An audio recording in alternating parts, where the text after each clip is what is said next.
BetOnline is your number one source for all your betting needs in sports info and odds. Find all of the latest sports developments, including this week's odds. BetOnline is your continued source for all your sporting wagering needs, including live betting and your favorite Vegas casino and poker games. It's super easy to get started, so join today. Learn why everyone is saying BetOnline is the fastest and easiest way to wager on popular sports and games. BetOnline, where the game starts. That's right, folks. This is Deja Vu. It's part 2 of our weekly series of basically players with the most to gain and lose from the NFL draft. And I'm, of course, once again joined by Buck. Buck, I'd ask you how you're doing, but I kind of already know. But just in case the people don't know, what's going on, man? Doing great. It's actually quite fitting that we're covering the NFC North tonight. I got the Rays playing in Chicago right now against the Cubs. It's 33 degrees and pouring down rain. Yeah. So it's only fitting. And I'm glad we can put a nice little bow and wrap up this whole Northern series here. I wouldn't do well in the North. I don't know how you grew up there and lived to see the light of day in the Pacific region there. Well, I'm very pale for a reason, Buck. Okay, it's cold. I didn't like it. I'm a ginge, and I was like a hermit up there. I did not like to be outside too much because of the burn. But anyway, speaking of burn, we're gonna talk about some hot takes today, folks. Brought to you by Papa Dana Hot Sauce. Old school for you old folks on the pod. But once again, this is the TCK pod on the Fantasy Focus YouTube channel. I want to make sure everyone's following us across the board. Buck's got handles all for days. You got the 59, the Buck 59 hanging out. I miss Justin Zimmer. I miss Justin Zimmer, which is that's still, by the way, Justin Zimmer has been calling him for weeks trying to get that handle because it's worth a lot more now because everyone's missing Justin Zimmer right now. So at this point, we have myself, Bobby Lamarco, at Sky Gawasco on Twitter. We also have at Fantasy Focus also on Twitter. We also have myself at Bobby Lamarco, by the way, across the board now. Just got real hip with TikTok and the Instagrams and doing all that. And then we also have Sky. But before let's now that you guys make sure you follow, like, leave a comment, do all that stuff, we would appreciate it. Anyway, Buck, let's get to the good stuff. Let's talk about the Chicago Bears first. Give me your guy that has the most to gain or lose from the NFL draft. So for the Bears here, they've got pick 39, 48, 71, 148, 150, 186. If there's one position they will not be drafting, it's tight end. So I think Cole Kmet stands the most to gain here. Obviously did not find the end zone, surprisingly, in his rookie season, but 60 catches for 612 yards. That's great rookie production there, sans those missing touchdowns. But this is a player that has a lot of skills. I was very high on him coming out. I hated that he landed in Chicago. Kind of saw the writing on the wall there, but they did down the stretch figure out a way to utilize Cole Kmet. And I think with Justin Fields, I think they had some weak games together, but I think every pass catcher on the Bears had a weak game. So it's only up from here with Justin Fields in position. I just feel like it's that safety blanket thing that we talked about earlier with the tight end position. I know that the Bears will not be using a high draft pick on a tight end. They need to invest on a wide receiver. There's no doubt about that. And I think Cole Kmet has the most to gain here in his second year. And I'm excited to see what he has. What's his ADP currently? Well, Buck, that's a great question. And based on most recent 3 weeks of Bestball10 ADP, Cole Kmet is currently coming in at pick 138. So you're getting him pretty deep right after Noah Fant. So my thing, though, is when I was looking at this, I think the easy question, though, is it's probably everybody. Because the Bears, there's a lot of rumblings a little bit that, this is not the coaching staff and the regime that have drafted Justin Fields. And then there's these weird reports about his long delivery. Also, there's some struggles at times last year with his on-field play. You could blame Matt Nagy, whatever you want to say there. But honestly, I'm concerned about everybody because you could see this team saying, you know what, we're going to play for the future. So they might not be all in. I want to see if they go all in on Justin Fields. But I think the guy I'm more worried about for fantasy is going to be David Montgomery.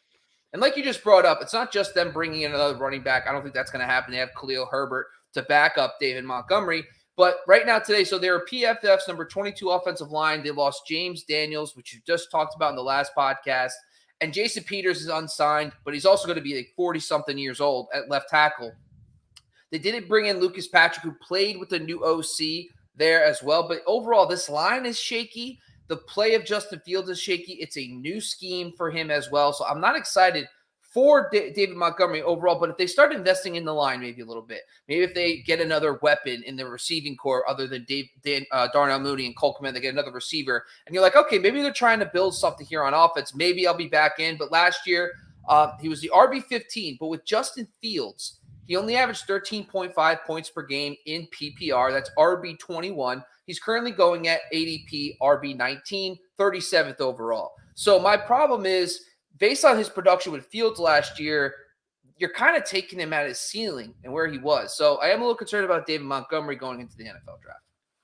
Yeah, there's certainly a ceiling there with this offense on the whole. I do think they're going to take some time to reshape, retool that roster to try and prep for a run here in 2 to 3 years. I think this will be a down year for David Montgomery, but he will be solid. And at that landing spot, I have no problems believing he'll finish within an RB2 range. And I think the price point is correct, but there are concerns across the board. I just like to think that where their draft picks are slotted, they're going to have some good opportunity to get some of those second choice, quote unquote, offensive linemen, especially interior offensive linemen. And I think they'd be fools if they didn't go down that rabbit hole. For Detroit, I got Amon-Ra St. Brown. I actually loved the DJ Chark signing for Detroit. Now they got to figure out a few different things, a few different pieces there in that offense. But I got to tell you, Amon-Ra St. Brown is good. I can say that with complete faith in that statement. Amon-Ra, 90, 912, 5 as a rookie. That's unbelievable. It's a hell of a year. And that offense, do you think all of a sudden they're going to become less pass happy? They're pass happy because they are married to being pass happy, because they are married to having an ineffective run game. That's how the team operates. It's always a scramble drill. They will be playing from behind. Is Dan Campbell the answer? I don't think so. But I really like Amon-Ra St. Brown, and I don't think with the addition of DJ Chark, they're going to get any sort of pump up there in the wide receiver position.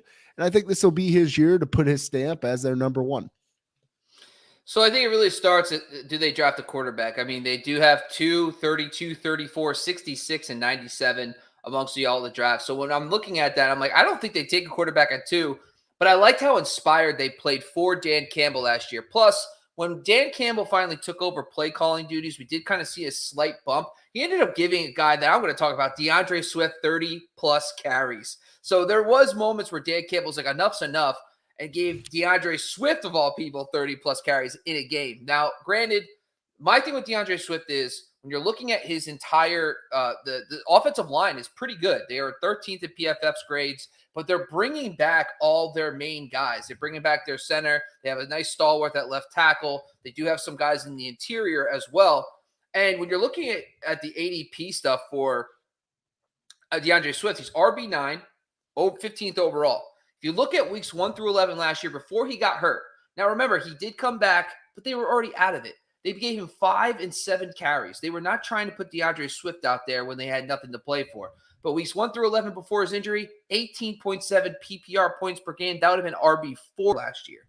And like you just brought up, yes, he's a running back, but he is awesome in the pass game. And what does Dan Campbell have from his history? New Orleans Saints, Alvin Kamara. So I love that Deandre Swift kind of comp. And I'm all about, hey, pass all you want, because Deandre Swift with Jared Goff in there will get all plenty of looks in the pass game.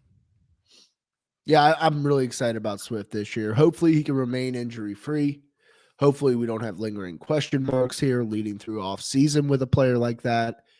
I look for them to be improved, but I don't know. It just seems like the same rinse, repeat, dry, repeat.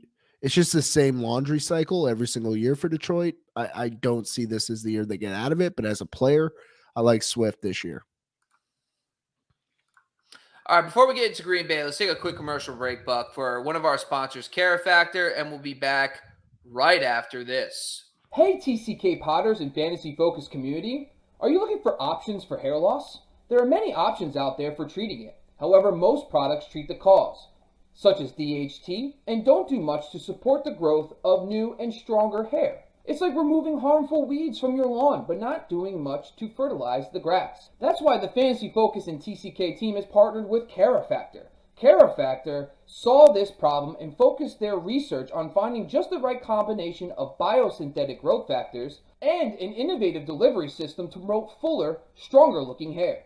So whether you're a listener who suffers from various forms of alopecia or even stress-related hair loss, the CaraFactor treatment is the perfect scalp-friendly solution that can help and influence stronger and healthy hair throughout all stages of the hair life cycle. And now, exclusively for TCK listeners, use the promo code TCK at checkout to get 15% off all products at shop.mycarafactor.com. That's shop.mycarafactor.com. CaraFactor, skincare for hair.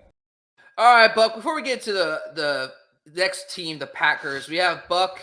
We have one of our main guys, Beach, on the line, just checking out. We always appreciate you, Beach, for coming on for the Bob and Buck show. We are doing well. Hope you're doing well as well. But we have a quick question here. Dynasty League, his first 3 picks are Lamar Jackson, A.J. Brown, Joe Mixon. Do you like to start? Beachman, very good to see you as always, my friend. I mean, if it was in that order, I don't think it was. I think it was Joe Mixon, Lamar, and then A.J. Brown would be my assumption here. Love the Mixon pick.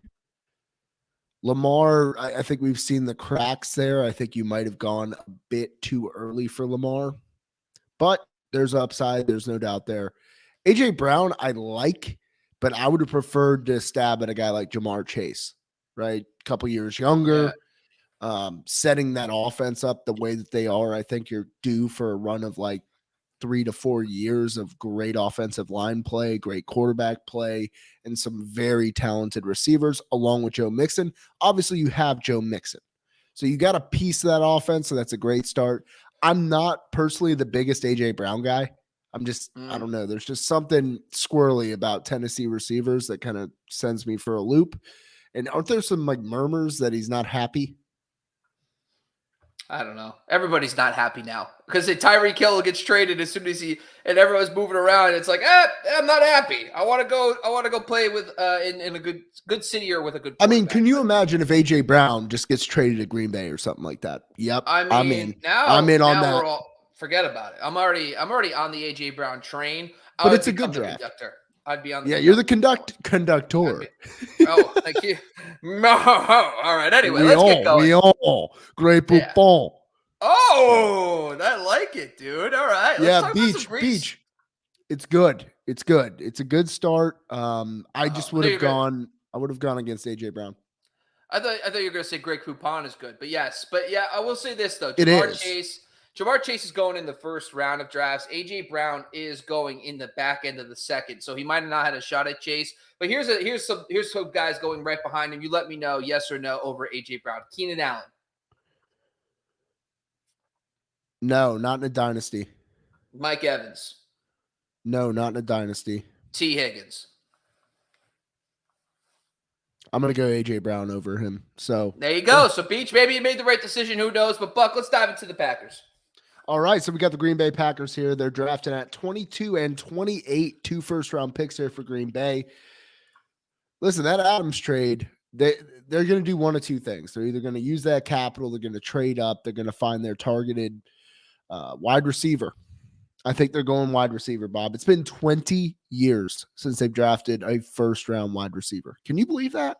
You've had Aaron Rodgers this whole time. And at not one point did you look in the mirror and say, I should probably get my Hall of Fame quarterback and one of the best players in the league some better weapons. Now, they've gotten lucky. I think they've actually done a great job of filling in some holes there with just kind of like a grab bag of different players. Some they've called up from practice squads and taxi squads from other teams that have worked out in Green Bay. A lot of that is just Aaron Rodgers.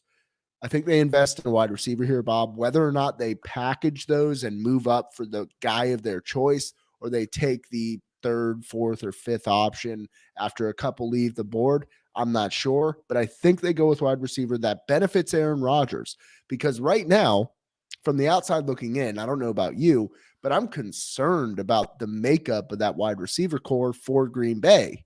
It just doesn't look right. Sometimes, maybe you had a little bit too much to drink over the weekend, and then you wake up on Monday morning, you got a conference call at 8:30, you turn on that Teams chat, you get into the meeting, and then they have the little preview with the video of your face, and you're just like, I look like an alien. Yeah, I'm swollen to all hell and back. We've all been there. But then you all of us in our 20s, it happens. Some of us in our 30s, but you get to the point where it's like, you got to face the man in the mirror. We have to get Aaron Rodgers some weapons. I think Aaron Rodgers right now, his stock is as low as it's ever been for me, considering the makeup of that roster, especially on the receiver side. If they invest in their guy, which I honestly think they may package those and try to move up to, say, 12, maybe get a Chris Olave, something like that. I could really see that happening and working out well for them. I could also see Jameson Williams being a huge addition for this team. I think those are probably their top two targets, if I have to guess. Yeah, with those two picks in the latter half of the first. And my thing is with Aaron Rodgers, it is very odd, especially at this stage in his career. It sounds like Devonte Adams wanted to go to the Raiders, wouldn't sign long term, whatever. So they didn't have their handcuff, but they've had a lot of success with second-round wide receivers, Greg Jennings, Randall Cobb, Devonte Adams. There's been a lot of history, Jordy Nelson, of second-round receivers. So, maybe that late first is actually 2 late first-round picks because as of today, it sounds like you're not excited about Sammy Watkins, which I'm disappointed in, Buck, because at this point, I mean, they don't need receivers. They got Sammy Watkins, dude. Former first-round pick. It fits the bill for you. Talk to me in week 5 about that, Bob, and we'll see how I really feel. No. I want to end the conversation after a week 1 performance when he goes for a 10, 120, and 2. And then that's it. We don't have to look at the rest of the season. It's fine. But yeah, I think that brings me to my guy. It's Allen Lazard. I think Allen Lazard, in my opinion, yes, they're probably going to take a rookie. It depends on how much draft capital they put into that position. But at the same time, for me with Allen Lazard, he has knowledge of the offense, has proven production with Aaron Rodgers. And it's not a lot of information, but here's some fun facts for you. The one game he played without Devonte Adams in 2020, he went for 6 for 146 and 1. In his career, when he plays 75% of snaps, he averages 11.2 points per game in full PPR versus 6.4 in all other games. His ADP right now is still extremely low. Wide receiver 62, pick 154. Last season, and this is the thing I find that's nuts that I didn't even know. Allen Lazard, you could go on to FF Today right now and click on points per game last 5 weeks. Last 5 weeks PPR, 16.6 points per game, 5 total touchdowns. He was the wide receiver 8 just in 2021 over the last 5 weeks. It blew my mind. You didn't even notice it, but he's proven that he could be a solid player. And right now at his draft capital, he's an absolute steal. Huge steal at that. Where he's going, I think it's a great option for owners. But I'm taking him as a backup option. I don't see him as a guy that I'm starting every single game. But let's say they do draft Chris Olave. If I got Chris Olave, I'm probably going to get Allen Lazard a little bit earlier than I normally would. And I actually like Allen Lazard. I think he's a talented guy. I think he's synced up with Rodgers quite well, and I've been impressed by it. I just hope that they get their guy because they're fun to watch, and Bills rarely ever have to play them, so I'm happy with that. Minnesota. We move even further west and a little bit north. We're going with Minnesota. KJ Osborne. I don't think they will invest in wide receivers in this draft. I think KJ Osborne has proven enough in his very young career here. His stat line last year, 50, 655, 7 touchdowns. He's really showing out a little bit here. KJ Osborne is my boy. And this is just a gut call. But because they won't be investing in that wide receiver position in this draft, per my estimation, I'm going to ride the KJ Osborne train. He clearly had some nice little synchronicity there with my guy, Kirky, over the middle near the red zone. So I'm cool with that. And the good news is with Kevin O'Connell coming in, he comes from that Rams-style offense that loves loves 3 receiver sets, so you know the guy's going to be on the field a shit ton in those offenses. Before I get into mine real quick, let's do another quick commercial break for one of our sponsors, Athletic Greens. We'll be back right after this. Tons of people take multivitamins, but it's important to choose one with top quality. With one delicious scoop of Athletic Greens, you're absorbing 75 high-quality vitamins, minerals, superfoods, probiotics, and adaptogens to start your day right. Their special blend of ingredients supports gut health, your nervous system, your immune system, energy, recovery, focus, and aging. It's also lifestyle friendly and fits a wide variety of diets. There's only 1 gram of sugar and no chemicals or artificial anything. Reclaim your health and arm your immune system with convenient daily nutrition. It's just 1 scoop with a cup of water every single day. That's it. To make it easy, Athletic Greens is going to give you a free 1-year supply of immune support, vitamin D, and 5 free travel packs with your first purchase. All you have to do is visit athleticgreens.com/believe. That's BLEAV. Again, that's athleticgreens.com/believe. These statements have been evaluated by the Food and Drug Administration. These products do not intend to diagnose, treat, cure, or prevent any disease. Athletic Greens, take ownership of your health. All right, let's talk about my guy, and it's Big Irv. Big Irv Smith, baby. He's just, fortunately, because of the injury, the coming out party just didn't happen. He got hurt, and then sure enough, but here's some player news. Kevin O'Connell said Irv Smith is on schedule with his recovery from meniscus surgery, so it sounds like he's going to be ready for training camp.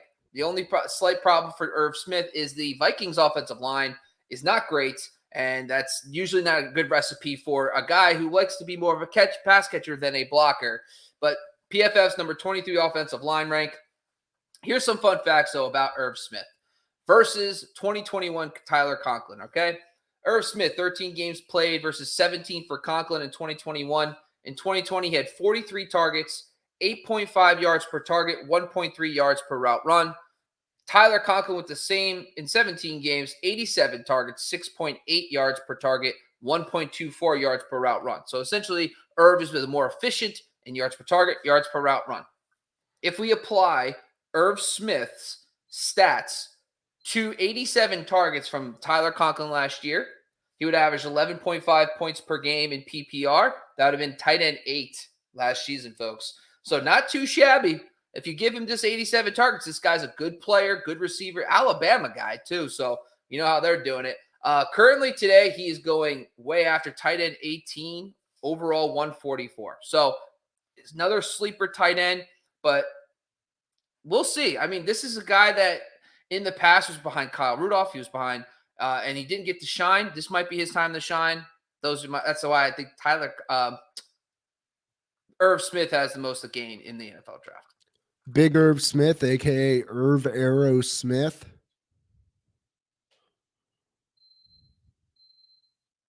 I'm a big fan of his. That's all I'll say.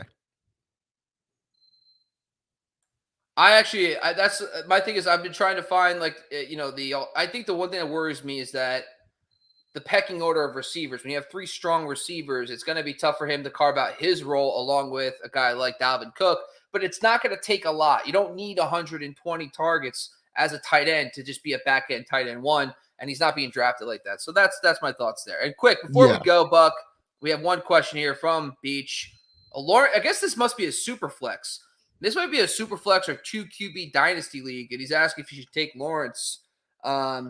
I guess we would have to more context there, but do you like Lawrence long-term in dynasty? Super long-term, yes. Not anytime soon, not within the next couple of seasons. So it depends on what your strategy is. I would say I would invest heavily in wide receivers here, Beach. In a dynasty format, the longevity is there for wide receivers. Do not approach this, and I don't know if you're experienced, so don't take this as I'm trying to talk you through how you should draft, but how I draft. When you're starting with that dynasty, I'm wide receiver heavy, longevity, less dings taken every single week. If it is a super flex, which you say you believe it is, then I think there are better options than Lawrence, right? You have Lamar Jackson. He is still young. He still has a future in front of him. I would rather pick I don't know. I'm trying to think of a good comp quarterback wise, but go for wide receiver. That you'll have an option to start at super flex later on. Those wide receivers, they'll be good for a while. That's where I would put it. And then he also asked if I would draft KJ Osborne over Justin Jefferson. Hell no. No chance. Yeah, I'm I talking would say KJ is like my last round pick. Oh no, it's all tongue in cheek. These are late round flyers, but I would take all these receivers, but I would prefer, probably because of the certainty with, ironically enough, McLaurin now with Carson Wentz. But I like Deontay. I like McLaurin with Deontay and DJ Moore as well. I think DJ Moore is an underrated asset because Sam Darnold is, we'll see how that goes, but I think he's underrated because of the Sam Darnold issue. But we'll see how that goes in year 2 in Carolina. All right, folks, that's all we had for today. That's another episode of the Candlestick Kids Fantasy Football Podcast on the Fantasy Focus YouTube channel. Shout out to my boy Buck. Thanks for joining me again. All our podcasts are on the Believe Podcast Network and brought to you by BetOnline AG. Make sure you're following us across the board on Instagram, Twitter, TikTok, you name it. You follow us. We appreciate it. Leave a comment, like, rate, and review. I'm Bob. That's Buck. We're out of here.